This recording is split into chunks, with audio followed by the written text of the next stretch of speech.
Israel Gaza cease fire पर Trump का दावा। अगली खबर, ट्रंप ने कहा सीज फायर अभी नहीं टूटा। और क्या चाहिए, कब आप ये कहेंगे? दुनिया देख रही है और आप कह रहे हैं कि सीज फायर टूटा नहीं है। इजराइल ने कहा वो सीज फायर मानेगा।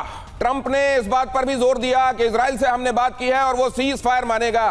एक तो सीज फायर टूटा नहीं है संजय भारद्वाज साहब, और इजराइल सीज फायर मानेगा।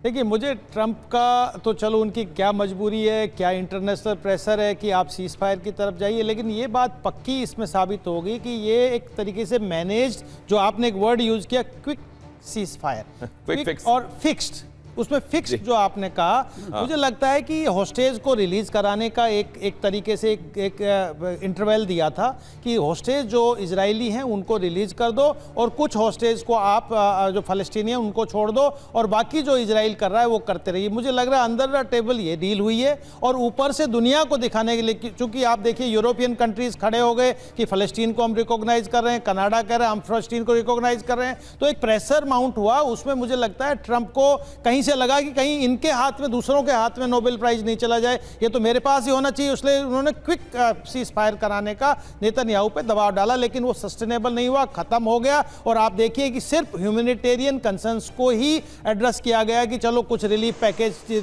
चले जाएं, उसमें 300 ट्रक नहीं जाएंगे, सिर्फ 150 ट्रक जाएंगे और जो हॉस्टेज हैं इधर उधर कर दें। बाकी आप देखिए हॉस्पिटल में अभी भी हॉस्पिटल की फैसिलिटीज नहीं मिल रही है, जो फ़लस्तीनियन जो इंजर्ड है, जो वाउंडेड है, उनको नहीं मिल रही है, और बहुत सारा जो प्रॉब्लम्स जो ह्यूमैनिटेरियन कंसर्न है वो बिल्कुल बरकरार है। और मुझे नहीं लगता कि ये कहीं पर भी, देखिए फियर फैक्टर दोनों साइड से है, एक आतंक का मामला है, दूसरा एक आतंक का मामला है, और दूसरा जो फियर फैक्टर नेतन्याहू के दिमाग में चल रहा है कि मेरी गद्दी कितनी सुरक्षित है, खत्म हो गया। तो दोनों फैक्टर है कि सीज फायर को सस्टेन नहीं करने देंगे। सीज फायर अगर सस्टेन नहीं होगा, और इसके पीछे एक बड़ी वजह यह भी है कि किसी जगह समझा जा रहा है कि यहां पर हम डिस्पेंसेशन में मौजूद तभी रहेंगे जब यह फियर अपनी जगह पर एग्जिस्ट करेगा, वरना हमारे गद्दी में रहने का फिलहाल औचित्य नहीं रहेगा, तो फिर यह सीज फायर चलेगा क्यों? लेकिन सवाल यह है, यह सीज फायर और साथ में आप सुनते होंगे शांति को लेकर समझौते, जिसको कहा जाता है कि ट्रूस को लेकर लोग पार्टीज के बीच में समझौते होते हैं,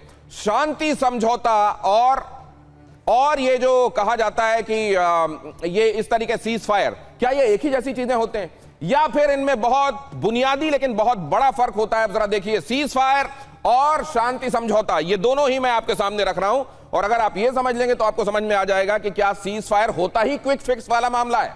यहां देखिए, सीज फायर अस्थायी सैन्य समझौता, कई बार स्थायी भी, लेकिन इसको लेकर भाव जो है लेकर दोनों पार्टी यही चलती हैं कि ये तो अस्थायी तरीके से हम लागू मानकर चल रहे हैं। शांति समझौता स्थायी राजनीतिक गैर कानूनी माफ कीजिए और कानूनी समझौता, मतलब इसको लीगल फ्रेमवर्क में भी डाला जाता है और साथ में इसमें पॉलिटिकल तरीके से भी उसको एक फ्रेमवर्क में बांधा जाता है और इसके टिकाऊ होने के चांसेस ज्यादा होते हैं।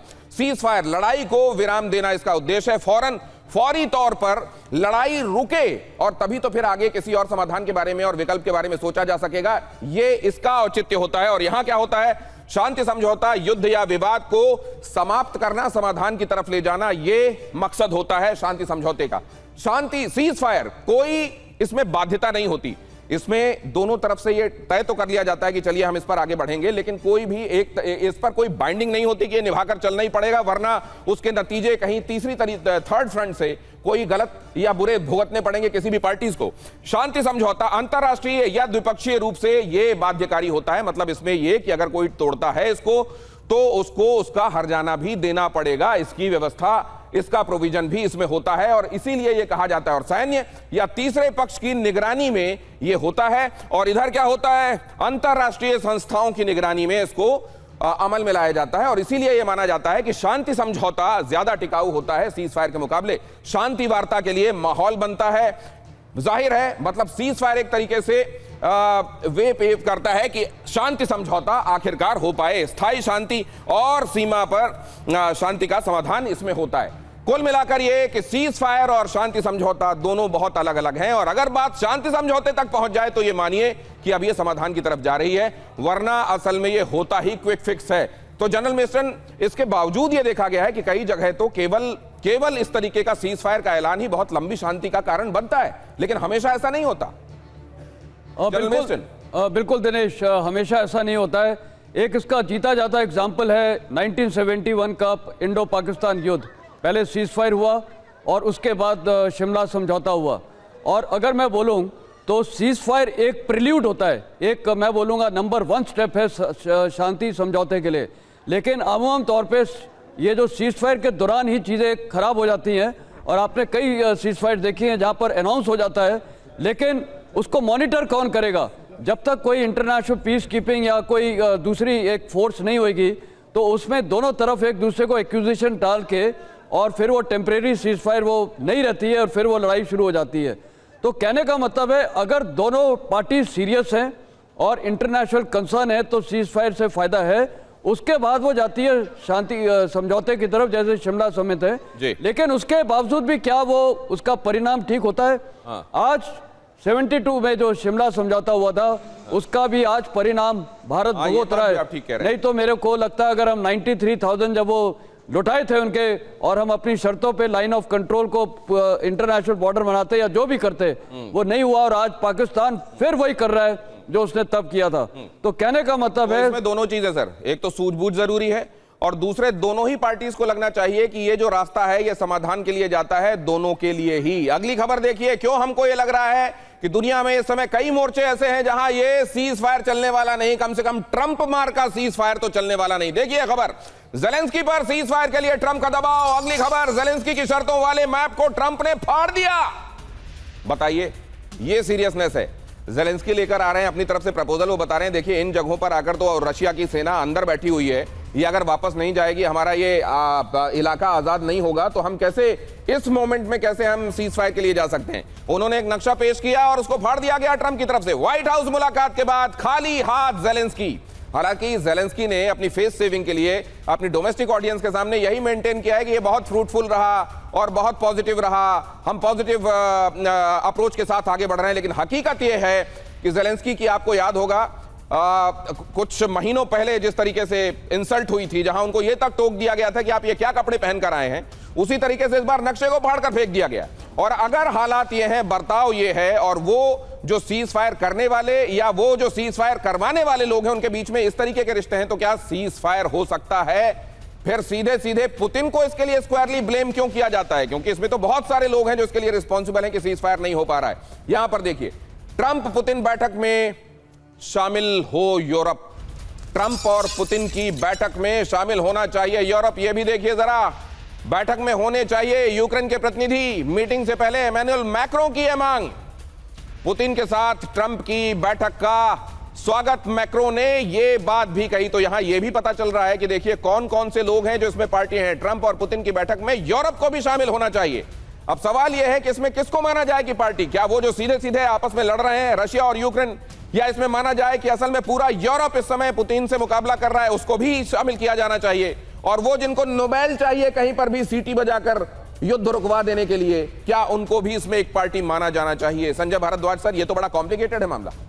देखिए दिनेश जी, इसको आप ऐसे देखिए कि एक तरफ जस्टिस कैंप है, एक तरफ पीस कैंप है। ट्रंप पीस कैंप के साथ में खड़ा है। जस्टिस की बात मुझे नहीं लगता वो कर रहे हैं, क्योंकि पुतिन से जो उनकी बात हो रही है और जो बुडापेस्ट में हंगरी में जो मीटिंग हो रही है, वो जानते हैं कि पुतिन 3 बातों को नहीं मानेगा। पहली बात कि जो क्षेत्र आज के दिन रशिया के पास है डोनबास, उसको नहीं छोड़ेगा।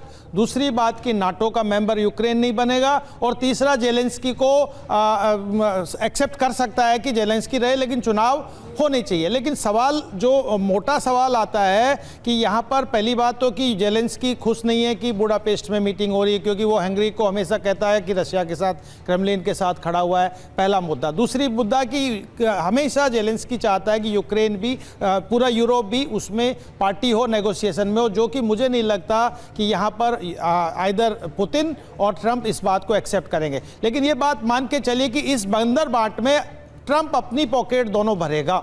वहाँ के जो क्रिटिकल मिनरल्स है उस पर उनकी नजर है। दूसरी बात कि ट्रंप ये भी चाहता है कि रशिया और चाइना कि अगर पीस हो गई, अगर सीज फायर लागू हो गया तो नोबेल मिलेगा, नहीं होगा तो जेबें भरेंगी। तो ये तो विन विन सिचुएशन हो गई सर। नहीं, नोबेल भी मिल सकता है, लेकिन सबसे बड़ी बात जो अमेरिका के दिमाग में माइंडसेट में है कि चीन और रशिया की जो पार्टनरशिप है उसको ब्रेक करना। वो चाहता है कि रशिया एक तरीके से, ट्रंप ने कहा था कि G8 का मेंबर होना चाहिए रशिया, कैसे इसको बाहर निकाल दिया। तो वो चाहता है कि रशिया के साथ में एक नॉर्मल रिलेशन हो जाए ताकि चीन को एक अच्छी पटकनी अमेरिका दे और अमेरिका भी खुश हो जाएगा। तो सारी चीजें एक तरीके से ट्रंप अपनी पॉकेट को फुल रखेगा और पर्सनल भी अमेरिका की पॉकेट को में कह रहे हैं सर, वो ये कह रहे हैं कि केवल रशिया चाइना मुद्दे के तौर पर ना देखा जाए, इसमें चाइना और रशिया की प्रॉक्सिमिटी भी एक बहुत बड़ा मामला है। इजराइल गाजा सीज फायर पर ट्रंप का दावा। अगली खबर, ट्रंप ने कहा सीज फायर अभी नहीं टूटा।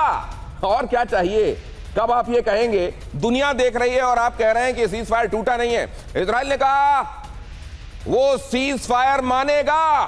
ट्रंप ने इस बात पर भी जोर दिया कि इजराइल से हमने बात की है और वो सीज फायर मानेगा। एक तो सीज फायर टूटा नहीं है संजय भारद्वाज साहब, और इजराइल सीज फायर मानेगा।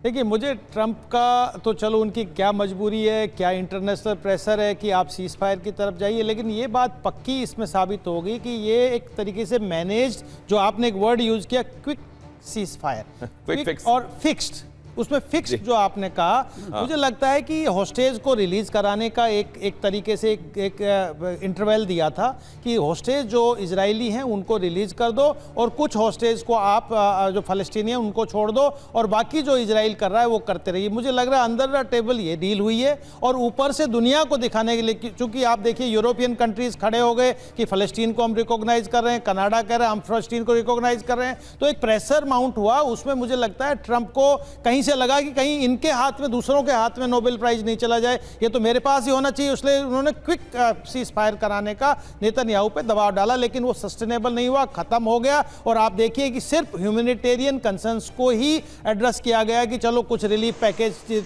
चले जाएं, उसमें 300 ट्रक नहीं जाएंगे, सिर्फ 150 ट्रक जाएंगे और जो हॉस्टेज हैं इधर उधर कर दें। बाकी आप देखिए हॉस्पिटल में अभी भी हॉस्पिटल की फैसिलिटीज नहीं मिल रही है, जो फलस्तीनियन जो इंजर्ड है, जो वाउंडेड है, उनको नहीं मिल रही है और बहुत सारा जो प्रॉब्लम्स जो ह्यूमैनिटेरियन कंसर्न है वो बिल्कुल बरकरार है। और मुझे नहीं लगता कि ये कहीं पर भी, देखिए फियर फैक्टर दोनों साइड से है, इसमें एक आतंक का मामला है, दूसरा एक आतंक का मामला है और दूसरा जो फियर फैक्टर नेतन्याहू के दिमाग में चल रहा है कि मेरी गद्दी कितनी सुरक्षित है, खत्म हो गया। तो दोनों फैक्टर है कि सीज फायर को सस्टेन नहीं करने देंगे। सीज फायर अगर सस्टेन नहीं होगा, और इसके पीछे एक बड़ी वजह यह भी है कि किसी जगह समझा जा रहा है कि यहां पर हम डिस्पेंसेशन में मौजूद तभी रहेंगे जब यह फियर अपनी जगह पर एग्जिस्ट करेगा, वरना हमारे गद्दी में रहने का फिलहाल औचित्य नहीं रहेगा।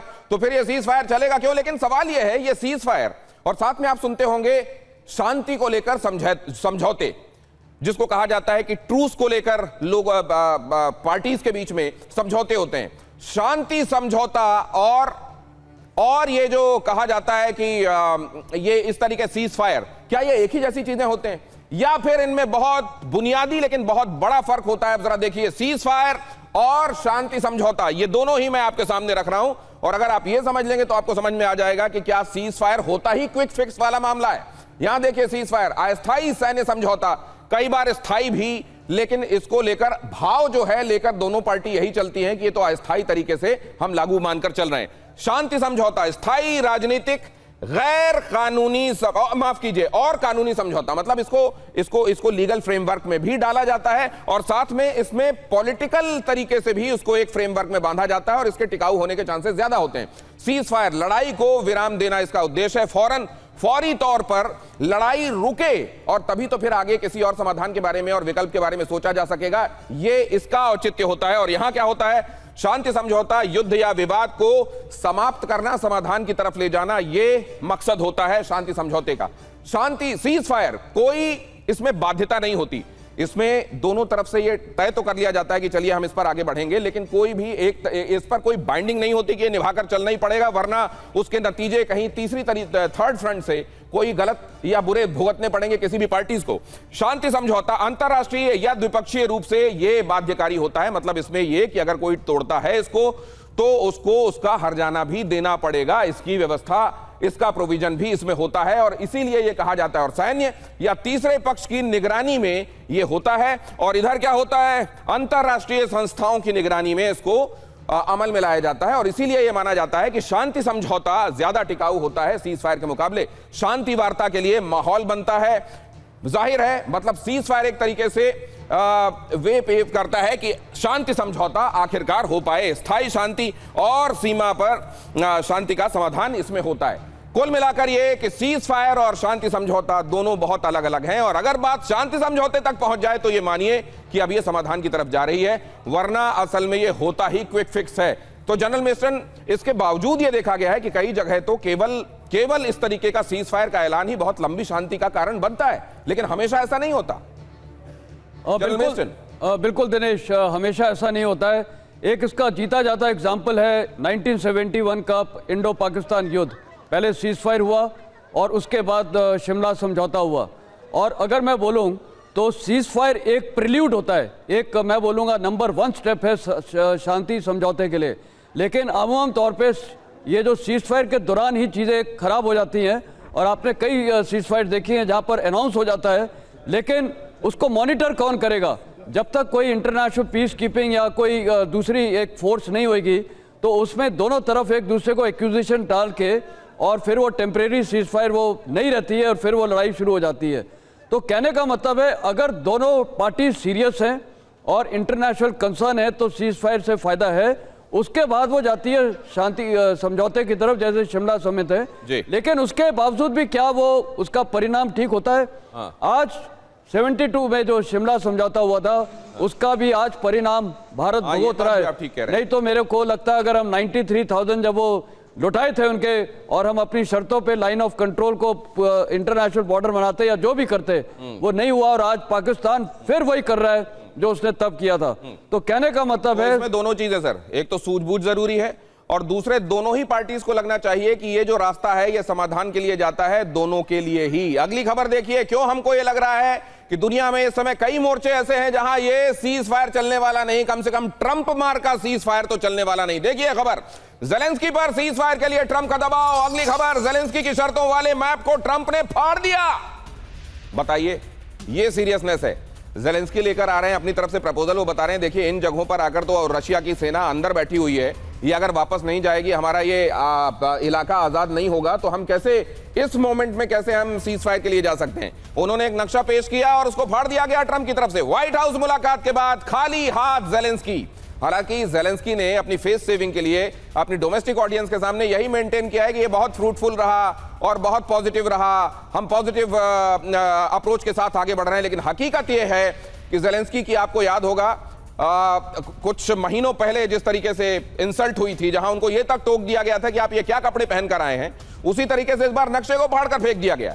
और अगर हालात ये हैं, बर्ताव ये है, और वो जो सीज फायर करने वाले या वो जो सीज फायर करवाने वाले लोग हैं उनके बीच में इस तरीके के रिश्ते हैं, तो क्या सीज फायर हो सकता है?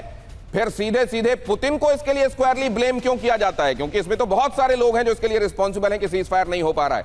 यहां पर देखिए, ट्रंप पुतिन बैठक में शामिल हो यूरोप।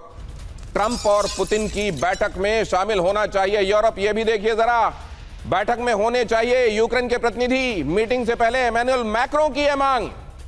पुतिन के साथ ट्रंप की बैठक का स्वागत मैक्रों ने ये बात भी कही। तो यहां यह भी पता चल रहा है कि देखिए कौन कौन से लोग हैं जो इसमें पार्टी हैं। ट्रंप और पुतिन की बैठक में यूरोप को भी शामिल होना चाहिए। अब सवाल यह है कि इसमें किसको माना जाए कि पार्टी, क्या वो जो सीधे सीधे आपस में लड़ रहे हैं रशिया और यूक्रेन, या इसमें माना जाए कि असल में पूरा यूरोप इस समय पुतिन से मुकाबला कर रहा है, उसको भी शामिल किया जाना चाहिए। और वो जिनको नोबेल चाहिए कहीं पर भी सीटी बजाकर युद्ध रुकवा देने के लिए, क्या उनको भी इसमें एक पार्टी माना जाना चाहिए? संजय भारद्वाज सर, ये तो बड़ा कॉम्प्लिकेटेड है मामला।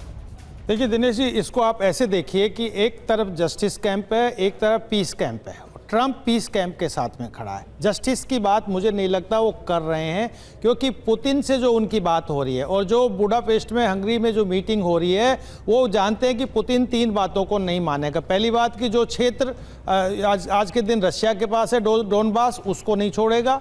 दूसरी बात कि नाटो का मेंबर यूक्रेन नहीं बनेगा। और तीसरा, जेलेंस्की को एक्सेप्ट कर सकता है कि जेलेंस्की रहे, लेकिन चुनाव होने चाहिए। लेकिन सवाल जो मोटा सवाल आता है कि यहाँ पर पहली बात तो कि जेलेंस्की खुश नहीं है कि बुडापेस्ट में मीटिंग हो रही है, क्योंकि वो हंगरी को हमेशा कहता है कि रशिया के साथ, क्रेमलिन के साथ खड़ा हुआ है, पहला मुद्दा। दूसरी मुद्दा कि हमेशा जेलेंस्की चाहता है कि यूक्रेन भी, पूरा यूरोप भी उसमें पार्टी हो, नेगोशिएशन में हो, जो कि मुझे नहीं लगता कि यहाँ पर आइदर पुतिन और ट्रंप इस बात को एक्सेप्ट करेंगे। लेकिन ये बात मान के चलिए कि इस बंदर बाट में ट्रंप अपनी पॉकेट दोनों भरेगा, वहां के जो क्रिटिकल मिनरल्स है उस पे उनकी नजर है। दूसरी बात कि ट्रंप ये भी चाहता है कि रशिया और चाइना, कि अगर पीस हो गई, अगर सीज फायर लागू हो गया तो नोबेल मिलेगा, नहीं होगा तो जेबें भरेंगी, तो ये तो विन विन सिचुएशन हो गई सर। नोबेल भी मिल सकता है, लेकिन सबसे बड़ी बात जो अमेरिका के दिमाग में माइंडसेट में है कि चीन और रशिया की जो पार्टनरशिप है उसको ब्रेक करना। वो चाहता है कि रशिया एक तरीके से, और ट्रंप ने कहा था कि G8 का मेंबर होना चाहिए रशिया, कैसे इसको बाहर निकाल दिया। तो वो चाहता है कि रशिया के साथ में एक नॉर्मल रिलेशन हो जाए ताकि चीन को एक अच्छी पटकनी अमेरिका दे और अमेरिका भी खुश हो जाएगा। तो सारी चीजें एक तरीके से ट्रंप अपनी पॉकेट को फुल रखेगा और आप जो अमेरिका की पॉकेट में कह रहे हैं सर, वो ये कह रहे हैं कि केवल रशिया चाइना मुद्दे के तौर पर ना देखा जाए, इसमें चाइना और रशिया की प्रॉक्सिमिटी भी एक बहुत बड़ा मामला है।